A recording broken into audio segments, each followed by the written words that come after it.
देख लो कैसे रोबोट हमारी बीवियों को पेल रहा है। क्या ये है हमारा आने वाला भविष्य?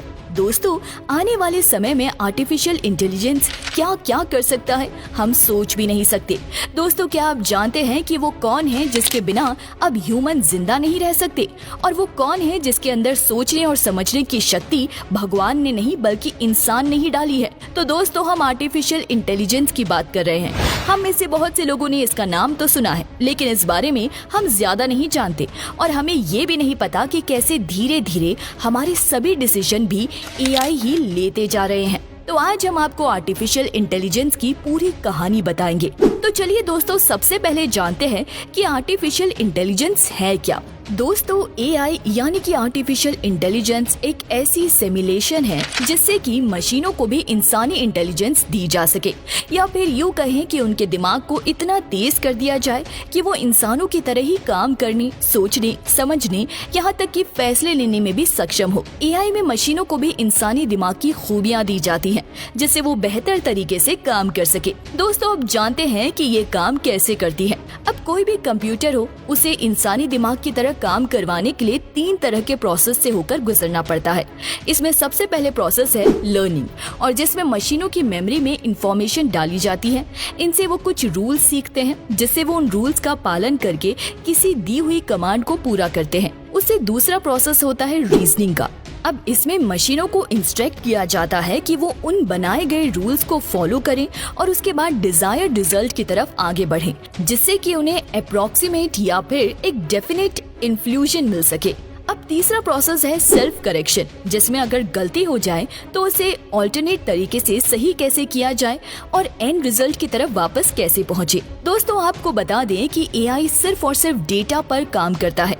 चलिए इसको एक एग्जाम्पल से समझते हैं। आप सभी गूगल पर कुछ सर्च कीजिए। अब आपने जो भी सर्च किया होगा उसमें सबसे ऊपर आप सबसे ज्यादा लुभावनी चीज देखेंगे और जिससे आप तुरंत क्लिक भी कर देंगे। अब दोस्तों, ऐसा इसलिए होता है क्योंकि गूगल की एआई आपका डेटा इस्तेमाल करती है और उसे पता है कि आपको क्या पसंद है और क्या नहीं।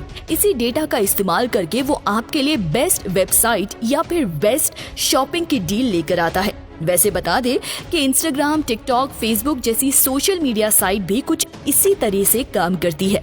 और आपने भी देखा होगा कि जब भी आप इंस्टाग्राम पर किसी पोस्ट को लाइक करते हैं तो आपको अगली पोस्ट वैसी ही दिखाई देती है। और ये सब इसलिए मुमकिन हो पाता है क्योंकि बैकएंड पर एआई काम कर रहा है, जहां उसे डेटा कलेक्शन के साथ साथ डेटा के एल्गोरिथम के अकॉर्डिंग इस्तेमाल करके एंड रिजल्ट देने के लिए प्रोग्राम किया गया है।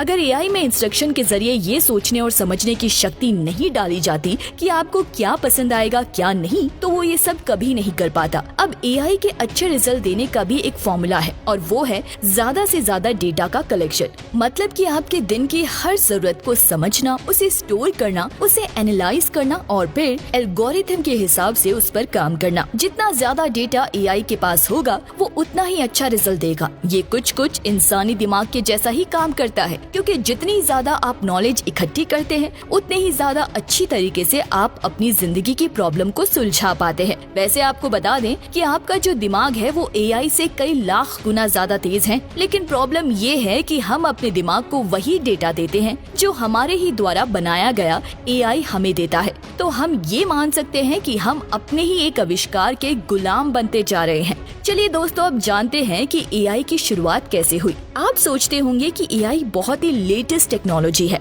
लेकिन बता दें कि इसका इतिहास बहुत पुराना है। एआई की शुरुआत 1950 के दशक में शुरू हुई थी, लेकिन इसे असली पहचान 1970 में मिली। दरअसल पूरी दुनिया को एआई के बारे में पहली बार जॉन मैकार्थी ने 1956 में बताया था। वो एक अमेरिकन कंप्यूटर साइंटिस्ट थे, लेकिन इस वक्त किसी ने भी इस तकनीक पर ध्यान नहीं दिया और सबने सोचा कि ये एक टाइम वेस्ट है। लेकिन फिर जापान ने इस फील्ड में पहल की और साल 1981 में 5th जनरेशन नाम की एक योजना की शुरुआत की। इसमें सुपर कंप्यूटर के डेवलपमेंट के लिए 10 इयर्स प्रोग्राम को रखा गया। बाद में ब्रिटेन ने भी इसमें एलवी नाम का एक प्रोजेक्ट शुरू किया, जिसके बाद यूरोपीय यूनियन ने भी स्पिरिट नाम से एक प्रोग्राम की शुरुआत की। फिर साल 1983 में कुछ निजी संस्थाओं ने मिलकर एआई में लागू होने वाली हाई एंड टेक्निक्स जैसे वेरी लार्ज स्केल इंटीग्रेटेड को डेवलप करने के लिए micro electronics and computer technology union की स्थापना की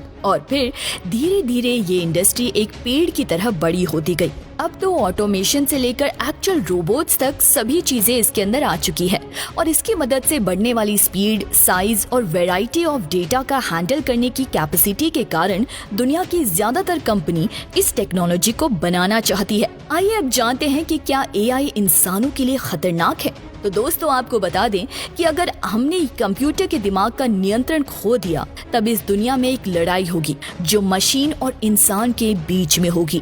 ये एक ऐसी लड़ाई होगी जिसमें इंसान शायद जीत भी नहीं सकेगा, क्योंकि हमने अब कंप्यूटर को सोचने, समझने और डिजायर्ड रिजल्ट प्रोड्यूस करने की पावर दे दी है। और अगर ये मशीन आपस में बात करने के लिए खुद की भाषा बना सकते हैं और खुद बात कर सकते हैं तो ये खुद को और बेहतर और चालाक भी बना सकते हैं। खैर, फिलहाल इस पृथ्वी पर इंसान से ज्यादा समझदार और कोई प्राणी नहीं। दोस्तों, इसके बारे में आपकी क्या राय है? कमेंट करके जरूर बताना।